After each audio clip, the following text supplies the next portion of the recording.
roles. Ipinahayag ni David Lee Cauco na handa siyang gampanan ang mga gay roles sakaling may ibibigay sa kanya.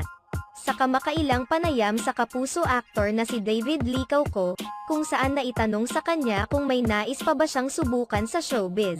Matapat niyang inamin na nais niya masubukang gumanap sa mga gay roles.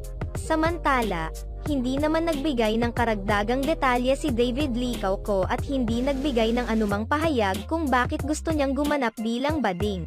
Ang nilinaw lamang ni David na handa niyang tanggapin ang anumang role na makakaya naman niya kabilang na ang pagganap bilang gay. Sa ngayon ay abala si David Lee Cauco sa kanyang romance action series na pinagbibidahan nila ni Barbie Forteza.